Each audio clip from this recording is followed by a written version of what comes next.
ایسے بہت ہی کم واقعات ہیں جس میں دشمن فوج کسی سپاہی کی بہادری کی تعریف کرے اور مخالف فوج کو لکھ کر کہے کہ اس سپاہی کی بہادری اور دلیری کا احترام کیا جانا چاہیے۔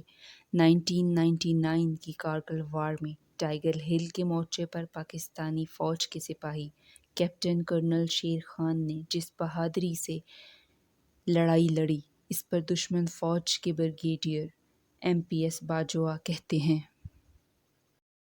باقی سارے کالے سلوار قمیض میں تھے اور یہ جو ہے آفیسر، میں کہا یہ افسر ہوگا کیوں جو ٹریک سوٹ میں تھے۔ 2 افسر تھے، بعد میں ہمیں پتہ چلا کہ ایک میجر اقبال ہے جو کہ special service group commando forces کا تھا، اور ایک تھا کیپٹن کرنال شیر خان جو کہ 12 نلائی کا تھا، وہاں سے جو 4875 کی طرف سے آئے تھے، اور اس نے جو لیڈ کیا اٹیک کو۔ تیسری بار وہ ہمیں دھکیل کے ہیلمٹ سے لے کے دوبارہ ادھر انڈیا گیٹ کی طرف ہم پیچھے وڈرا کرنا پڑا، کہ جو ہمارے 2 JCOs وہاں ختم ہو گئے اور افسر بہت کریٹیکلی وونڈڈ تھا، اس لیے ہمیں وڈرا کرنا پڑا، جو 20 آدمی آگے بھیجے تھے۔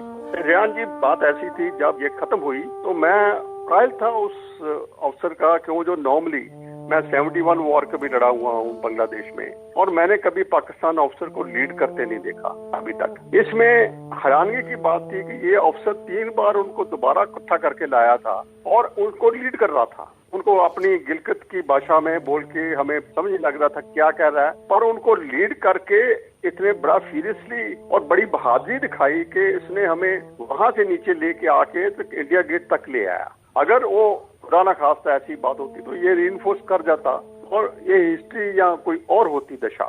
کارگل پر شائع ہونے والی کتاب کارگل دا انٹولڈ سٹوری کی رائٹر رچنا بشانت راون بتاتی ہیں، captain Karnal Sher Khan northern light infantry کے وہاں پر 5 پوزیشنز تھی جہاں پر انہوں نے پوسٹ بنا رکھی تھی اور وہ ڈیفینڈ کر رہے تھے ٹائیگر ہل کو، اور جتنے بھی آرمی کے ٹاپ براس ہیں وہ سب اوپنلی یہ کہتے ہیں کہ بہت مشکل تھا ٹائیگر ہل کو واپس لینا، بہت بہادر تھے وہ اور بہت ہی اچھے سپاہی تھے۔ 8 سکھ کو ٹاسک ملا تھا ٹائیگر ہل پہ اٹیک کرنے کا، اور وہ بالکل ان سے ہو نہیں پایا، جبکہ وہ بھی بہت بہادر سپاہی تھے، اور in spite of not having winter clothing پھر بھی وہ اچھے سے لڑے تھے۔ پھر 18 گرینیڈیئر کو بھی اس ٹاسک پہ لگا دیا گیا۔ Finally they managed to wrest one of the positions. تو یہ کانسٹنٹلی اٹیک کرتے رہے، جبکہ اتنی بڑی سنکھیا میں اب انڈین آرمی وہاں آ چکی تھی۔ ان اسپائٹ آف دیٹ ان کو شاید یہ بے عزتی برداشت نہیں ہوئی کہ میرے کو جو میرے دیش نے کام دیا تھا کرنے کے لیے وہ میں نہیں کر پایا، اور جو لوگ یہ بیٹل دیکھ رہے تھے، جو انڈین سولجر سے لڑ رہے تھے، تو وہ سب کہتے ہیں کہ یہ سیوسائڈل تھا جو وہ کر رہے تھے۔ وہ خود جانتے تھے کہ اس میں سکسیس نہیں ہو سکتا کیونکہ they were completely outnumbered, but in spite of that انہوں نے ریٹریٹ نہیں کیا اور وہ بار بار اٹیک کرتے رہے جب تک کہ وہ مرے نہیں۔ کیپٹن کرنل شیر خان نے جنگ کی بازی تقریباً بدل دی تھی کہ ایک انڈین سپاہی کرپال سنگھ نے انہیں اپنی مشین گن کا نشانہ بنا دیا۔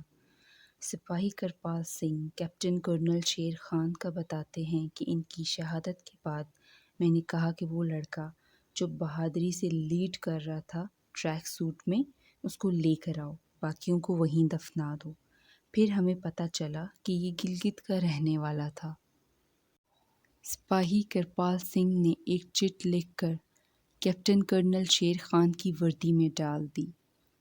He has fought with bravery and he should be given his due for his bravery۔ Captain Karnal Sher Khan نواکلی میں پیدا ہوئے۔ ان کے دادا نے 1948 میں کشمیر میں جاری لڑائی میں حصہ لیا۔ ان کو وردی پہنے ہوئے سپاہی بہت پسند تھے۔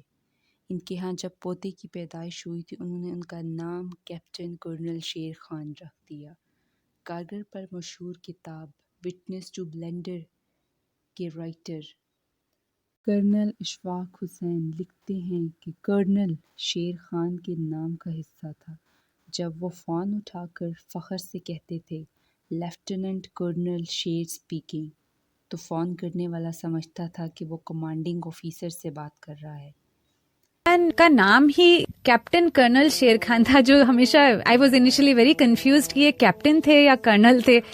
تو پھر بعد میں پتا چلا کہ وہ جب پیدا ہوئے تو ان کے ماتا پتا یہ چاہتے تھے کہ یہ فوج میں جائیں، اور تو پھر بعد میں پتا چلا کہ وہ جب پیدا ہوئے تو ان کے ماتا پتا یہ چاہتے تھے کہ یہ فوج میں جائیں اور کرنل کی رینک تک تو جائیں ہی جائیں، تو انہوں نے ان کا نام ہی کرنل رکھ دیا.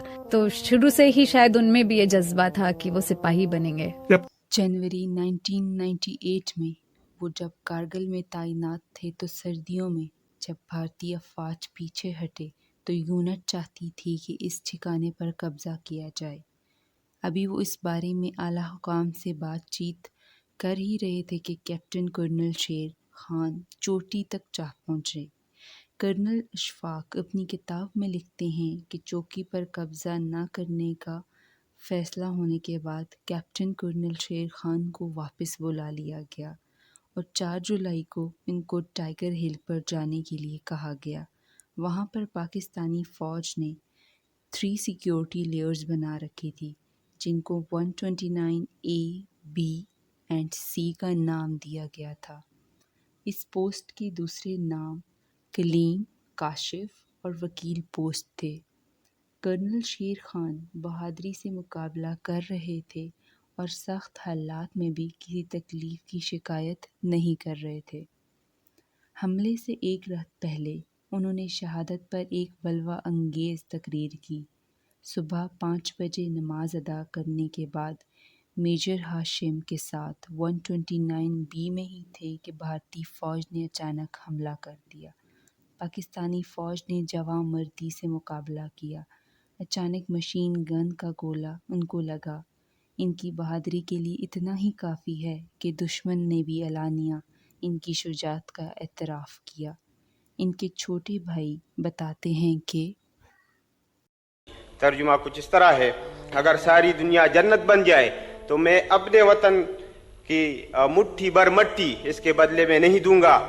اگر اسے میرے خون کی ضرورت پڑ جائے اس کی آبیاری میں اپنے خون سے کروں گا اور اپنے جان کا نذرانہ دے کر اس کی حفاظت کروں گا. ہمیں اپنے ملک کی بہادر فوج پر فخر ہے جنہوں نے اپنا کل